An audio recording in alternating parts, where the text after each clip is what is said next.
नमस्कार, आप देख रहे हैं एवन तहलका हरियाणा। मैं हूं शारदा सरोहा। बुलेटिन में सबसे पहले बात करते हैं तृणमूल कांग्रेस की ऐलान रैली की। कुरुक्षेत्र के थीम पार्क में तृणमूल कांग्रेस की ऐलान रैली में हजारों की संख्या में लोग पहुंचे।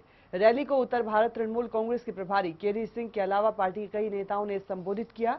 केडी सिंह ने केंद्र और प्रदेश सरकार पर निशाना साधते हुए उन्हें हर मोर्चे पर नाकाम करार दिया। केडी सिंह ने कहा कि प्रदेश में क्षेत्रवाद को बढ़ावा दिया जा रहा है। राज्यसभा सदस्य केडी सिंह ने रैली में ऐलान किया कि तृणमूल कांग्रेस प्रदेश के हर वर्ग को साथ लेकर चलेगी। उन्होंने कहा कि राज्य में एक जाति विशेष को छोड़कर बाकी सब दुखी हैं। केडी सिंह ने पंजाबियों का दर्द समझने की बात कहते हुए ऐलान किया कि पंजाबी समुदाय के लिए 35% सीटें आरक्षित रखी जाएंगी। साथ ही उन्होंने किसानों को भी भरोसा दिया कि उनकी सरकार बनने पर किसानों का गन्ना 500 रुपए प्रति क्विंटल के हिसाब से खरीदा जाएगा। रैली में महम 24 अटगामा पंचायत के संयोजक शमशेर खड़कड़ा भी पहुंचे। शमशेर खड़कड़ा ने केडी सिंह को एक ईमानदार और जुझारू नेता बताते हुए कहा कि वे टीएमसी के साथ मिलकर चलेंगे और प्रदेश की तस्वीर को बदलने की कोशिश करेंगे। टीएमसी की आज रैली में कई महत्वपूर्ण फैसले लिए गए, कई महत्वपूर्ण ऐलान किए गए प्रदेश के लोगों के लिए। और आपको बता दें कि डॉक्टर केडी सिंह ने इस मौके पर लोगों को संबोधित किया। उन्होंने खासतौर पर ऐलान किया कि एक जाति विशेष को छोड़कर बाकी सभी दुखी है और इसीलिए उन्होंने पंजाबियों के दर्द को समझने की बात की। साथ ही उन्होंने कहा कि पंजाबी समुदाय के लिए 35% सीटें आरक्षित रखी जाएंगी। उन्होंने किसानों की भी बात रखी और किसानों को भी भरोसा जताया कि उनकी सरकार अगर बनती है तो प्रदेश के किसानों का गन्ना 500 रुपए प्रति क्विंटल के हिसाब से खरीदा जाएगा। आपको बता दें कि इस रैली में महम 24 अटगामा पंचायत के संयोजक शमशेर खड़कड़ा भी पहुंचे थे। शमशेर खड़कड़ा ने भी केडी सिंह को समर्थन दिया और कहा कि वो एक ईमानदार और जुझारू नेता हैं और साथ ही उन्होंने ये कहा कि वो टीएमसी के साथ मिलकर चलेंगे और प्रदेश की तस्वीर को बदल देंगे।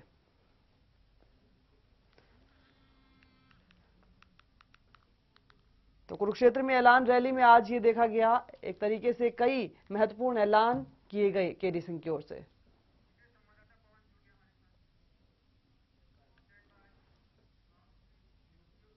और इस खबर पर हमारे विशेष संवाददाता पवन हमारे साथ ऑनलाइन पर बने हुए। पवन, आपसे जानना चाहेंगे आज की रैली के बारे में सबसे पहले आप क्या कहना चाहेंगे? शारदा, मैं आपको बता दूं कि टीएमसी की जो ऐलान रैली थी कुरुक्षेत्र में, इसको लेकर कार्यकर्ता काफी दिन से प्रचार कर रहे थे और रैली में प्रदेश के लोगों से ज्यादा संख्या में पहुंचने की अपील कर रहे थे। और अगर बात की जाए उन नेताओं के प्रचार प्रसार की, तो आज वो रैली स्थल पर देखने को भी मिला। काफी संख्या में भीड़ जुटी थी।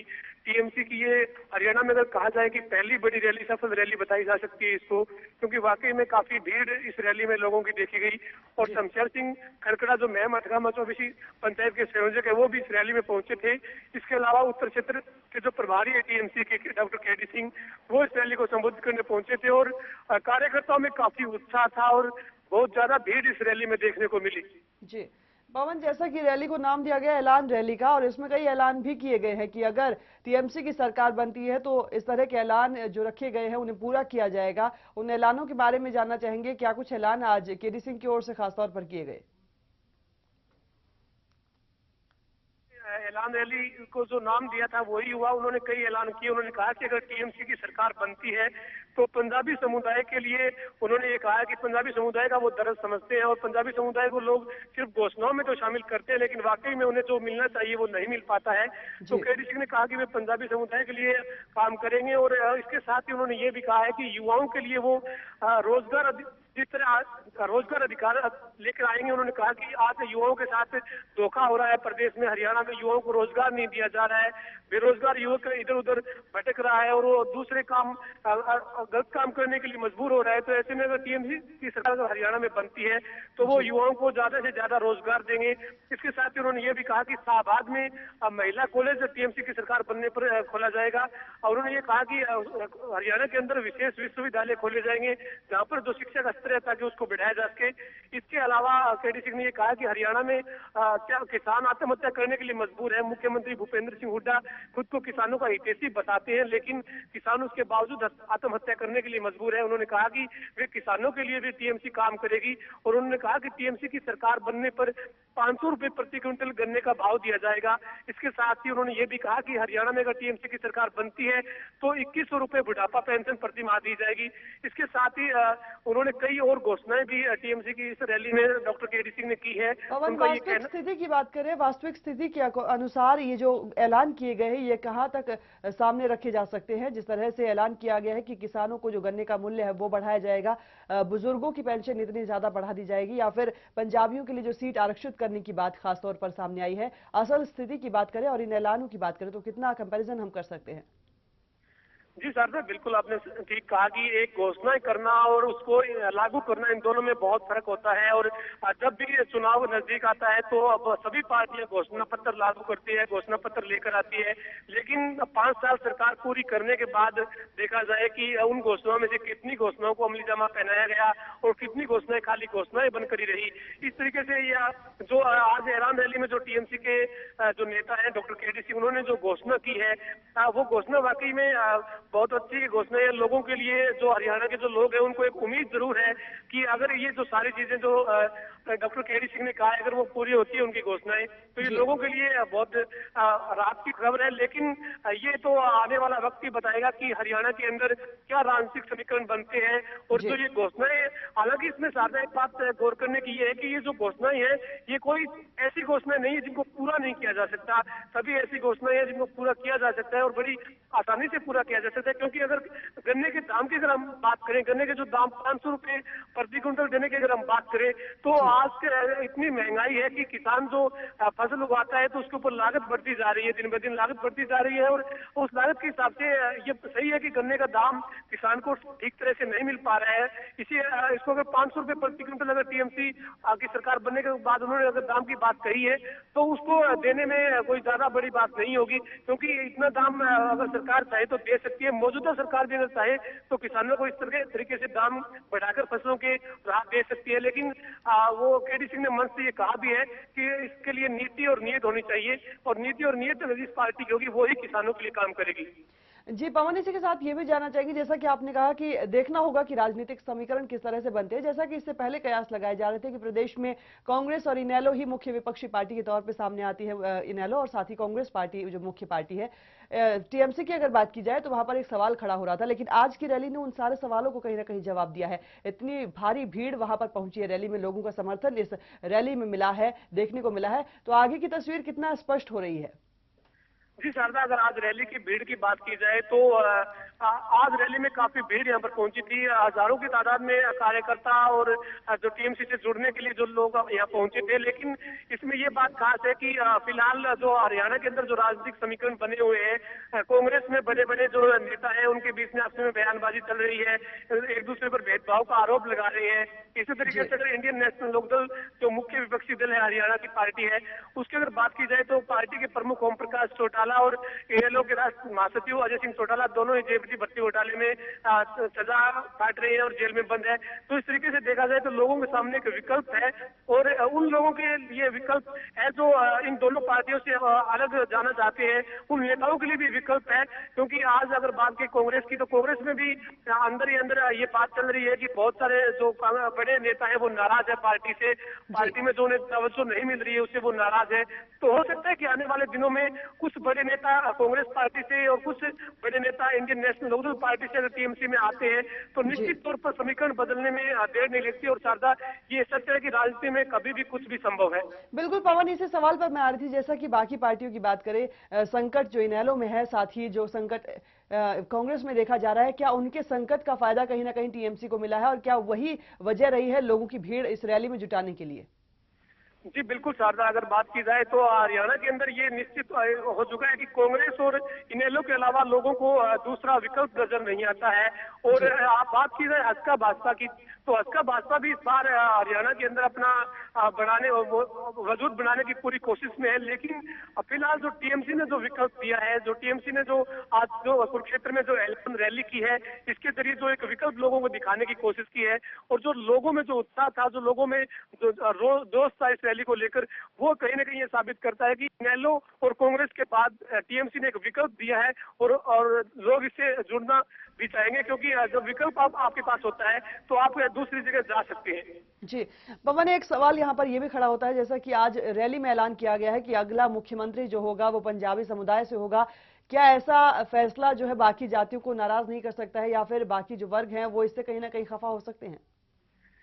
जी शारदा, ये कहीं ना कहीं टीएमसी के लिए नकारात्मक भी पड़ सकता है। इस रैली में जो घोषणा की है डॉक्टर केडी सिंह ने, उनका ये कहना था कि पंजाबी समुदाय के लोगों को वो अपनी पार्टी में हरियाणा में 35% सीटों पर आरक्षित, मतलब उनको टिकटें रहेंगी। इसके साथ ही उन्होंने ये भी घोषणा की कि हरियाणा का मुख्यमंत्री भी पंजाबी समाज से ही होगा। तो इसमें देखा जाए, अगर पुराने हरियाणा के राजनीतिक इतिहास को देखा जाए तो ये सामने आता है कि हरियाणा में हमेशा से यही रहा है कि मुख्यमंत्री के अगर पद की बात की जाए तो अगर जनरल को अगर छोड़ दिया जाता है तो इसके अलावा ज्यादातर हरियाणा में मुख्यमंत्री के पद पर जाट नेता ही रहे हैं।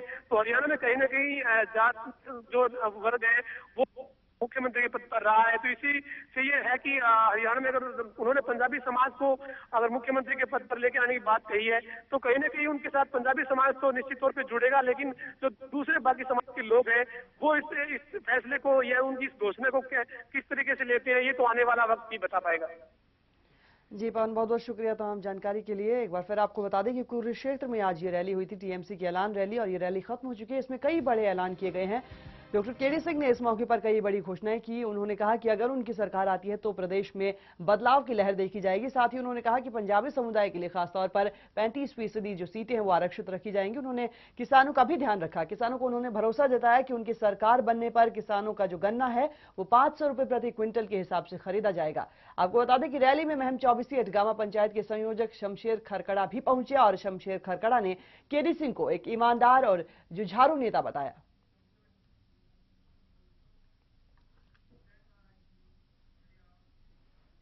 आगे बढ़ते हैं। पुंडरी के पवनावा गांव में रोड बिरादरी की लड़की को दलित समाज के लड़के से प्रेम करना, शादी करना महंगा पड़ गया। अंतरजातीय विवाह की वजह से दो गुटों में झगड़ा भी हो गया। मामला इतना बढ़ गया कि एक गुट ने दूसरे गुट पर पथराव कर दिया।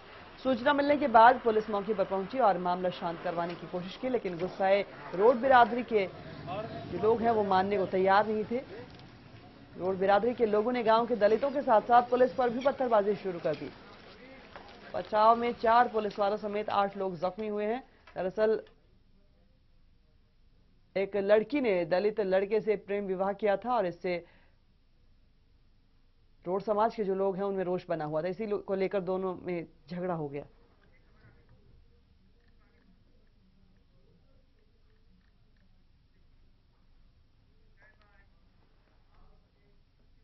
उधर रोहतक में बहुजन समाज पार्टी के अध्यक्ष कांता आलड़िया को पुलिस ने गिरफ्तार कर लिया है। आलड़िया ने मदीना दोहरे हत्याकांड में आरोपियों की गिरफ्तारी की मांग को लेकर आत्मदाह की धमकी दी थी। गिरफ्तारी के बाद ले जाते वक्त बहुजन समाज संदेश पार्टी समर्थकों ने विरोध किया और डीएसपी की गाड़ी के सामने लेटकर अपना विरोध जताया।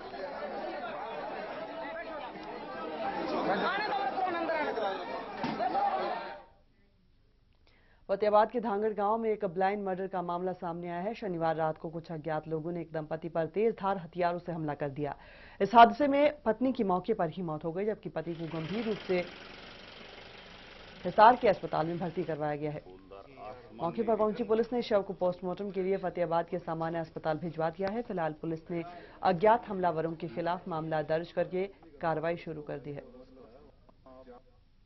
धांगड़ गांव के पास ढाणी में लीलू राम पे और उनकी वाइफ पे किसी ने हमला किया है। जो हम मौके पहुंचे तो वहाँ पर लीलू राम को तो हॉस्पिटल में भेज दिया था पहले ही गांव वालों ने, और उनकी वाइफ की इसमें डेथ हो गई है। अभी जांच जारी, देखते हैं क्या तथ्य सामने आते हैं। मंडी आदमपुर के शिव कॉलोनी में पूर्व डीएसपी की विवाहिता बेटी की मौत का मामला तूल पकड़ता जा रहा है। पुलिस ने इस मौत को खुदकुशी का मामला दर्ज किया था, लेकिन मृतका के मायके वाले इसे हत्या का मामला बता रहे हैं। मामले को लेकर शनिवार को पूर्व डीएसपी के घर एक बैठक बुलाई गई, जिसमें कई गांव के सरपंच शामिल हुए। बैठक में पुलिस प्रशासन से हत्या का मामला दर्ज करने की मांग की गई है। ये कहा है अभी मैं तो नहीं करता, 304 भी करूंगा। आप क्या चाहते हैं कि 302 का मुकदमा किया जाए? हाँ जी, और जो स्पष्ट है वो बात आई। आज पुलिस तलाशी लेने के लिए घर पहुंची है। इससे पहले पुलिस ने तलाशी नहीं ली? नहीं ली। क्या लगता है कि पुलिस ने कुछ जानबूझ के कर रही है? कुछ आपको जानबूझ के कर रही है, हमें तो यही लगता है। वक्त है छोटे से ब्रेक का। ब्रेक के बाद हाजिर होंगे कुछ और खबरों के साथ।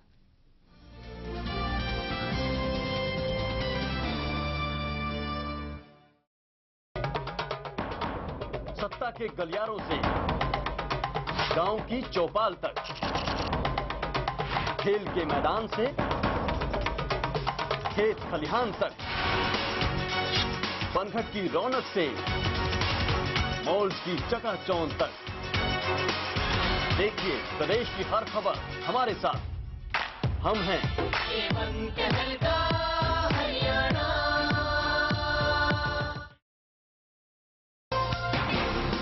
आम जनता की समस्याएं जो पुलिस से रिलेटेड हैं उनको ज़्यादा से ज़्यादा हमारे सामने लेकर आए। इसके साथ साथ ही मैं आपके अच्छे भविष्य की भी कामना करता हूँ।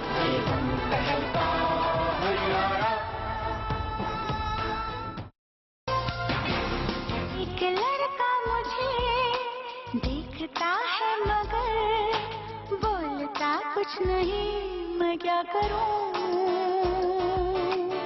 हाय, मैं हूँ Rishita Bhatt and you are watching A1 Tahalka Haryana.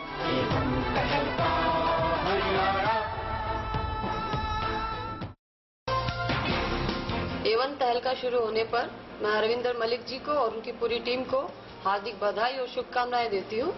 और हम उम्मीद करते हैं कि ये चैनल के माध्यम से हरियाणवी बोली को और हमारी हरियाणवी संस्कृति को पूरे देश और विदेश में पहचान मिलेगी।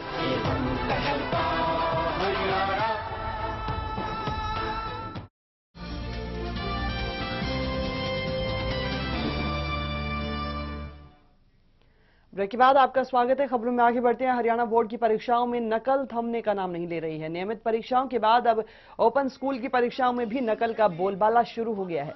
इस बार परीक्षाओं में नकल के 773 मामले पकड़े गए हैं। होम साइंस और फिजिकल एजुकेशन सरीखे विषयों के पेपरों में भी नकल के खूब मामले दर्ज किए गए। उधर बोर्ड अध्यक्ष केसी भारद्वाज का कहना है कि नकल पर काबू पाने के लिए लोगों की मानसिकता बदलनी होगी और माहौल तैयार करना होगा, जबकि अध्यापकों का कहना है कि नकल रोकने के लिए बोर्ड को पुख्ता कदम उठाने होंगे।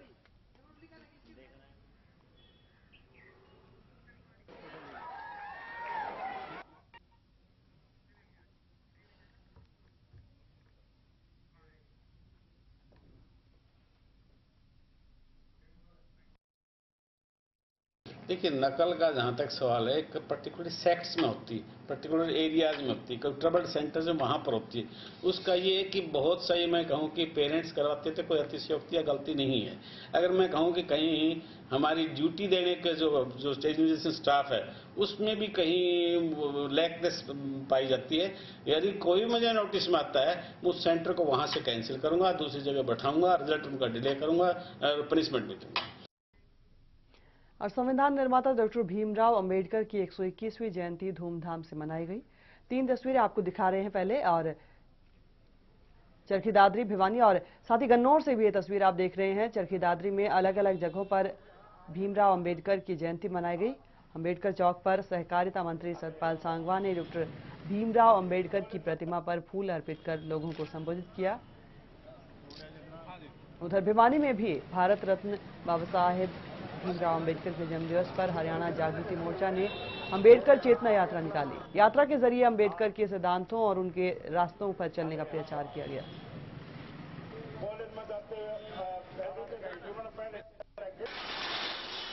और साथ ही 2 तस्वीरें और देख रहे हैं आप। सिरसा और सोहना से बाबा साहब भीमराव अंबेडकर का जन्मदिवस यहां मनाया गया और अपने अपने तरीके से उन्हें याद किया गया।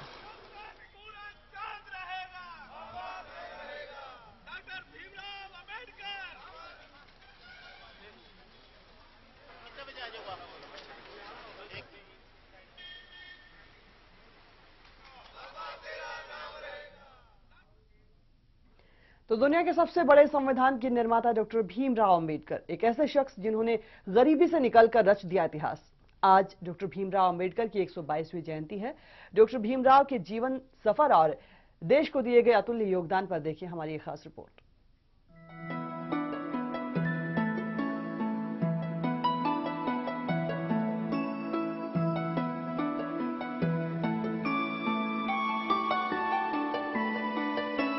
बाबा साहिब डॉक्टर भीमराव अंबेडकर का जन्म 14 अप्रैल 1891 को महार जाति के उनके पिता का नाम रामजी मालोजी सकपाल और मां का नाम भीमाबाई मूरबादकर था।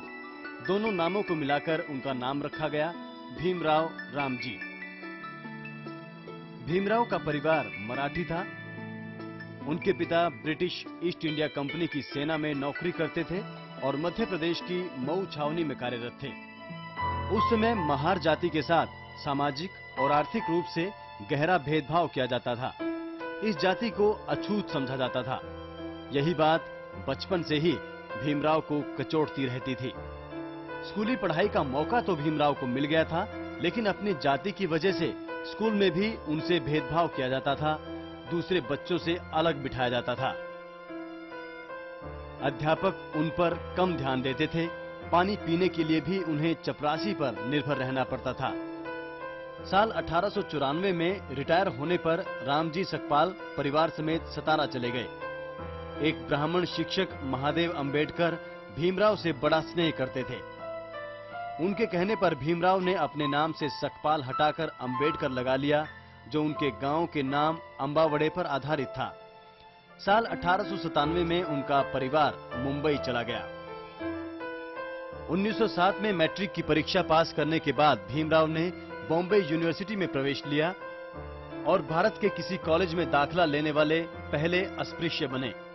उनकी इस सफलता से उनके पूरे समाज में खुशी की एक लहर दौड़ गई और बाद में एक सार्वजनिक समारोह में उनका सम्मान किया गया। अपनी जाति को सम्मान दिलाने का दृढ़ संकल्प अपने मन में लिए भीमराव लगातार आगे बढ़ते रहे। भीमराव ने अपनी उपलब्धियों को जारी रखा, लेकिन बड़ौदा राज्य के सेना सचिव के रूप में काम करते हुए अपने जीवन में अचानक से आए भेदभाव से वे उदास हो गए। उन्होंने नौकरी छोड़ दी और निजी ट्यूटर और लेखाकार के रूप में काम करने लगे। अपने एक अंग्रेज जानकार की वजह से भीमराव को बॉम्बे के Sydenham college of commerce and economics में राजनीतिक अर्थव्यवस्था के प्रोफेसर के रूप में नौकरी मिल गई। इसके साथ ही कानून का अध्ययन पूरा करते ही भीमराव को ब्रिटिश बार में बैरिस्टर के रूप में प्रवेश मिल गया। अपने विवादास्पद विचारों के बावजूद अंबेडकर की प्रतिष्ठा एक अद्वितीय विद्वान और विधिवेता की थी, जिसके चलते भारत की आजादी के बाद उन्हें स्वतंत्र भारत के नए संविधान की रचना के लिए बनी संविधान समिति के अध्यक्ष पद पर नियुक्त किया गया। यहाँ पर काम आया अंबेडकर का ज्ञान, उनकी शिक्षा। भीमराव अंबेडकर ने एक ऐसा संविधान देश को दिया जिसने नागरिकों को एक व्यापक श्रेणी की नागरिक स्वतंत्रताओं की सुरक्षा प्रदान की, जिसमें धार्मिक स्वतंत्रता, अस्पृश्यता का अंत और सभी प्रकार के भेदभावों को गैर कानूनी करार दिया गया। 26 नवंबर 1949 को संविधान सभा ने संविधान को अपना लिया। मार्च 1952 में भीमराव अंबेडकर को राज्यसभा के लिए चुना गया और उनकी मृत्यु तक वो इस सदन के सदस्य रहे। भीमराव 1948 से ही मधुमेह से पीड़ित थे। राजनीतिक मुद्दों से परेशानी के चलते उनका स्वास्थ्य लगातार बिगड़ता चला गया और 6 दिसंबर 1956 को उन्होंने दिल्ली के अपने घर में अंतिम सांस ली। Bureau report, A1 Tahalka, Haryana.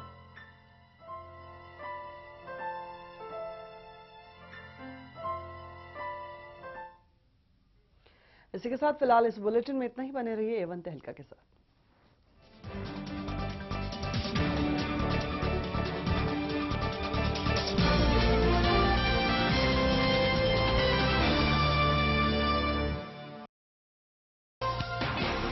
A1 तहलका को हमारी तरफ से बहुत बहुत शुभ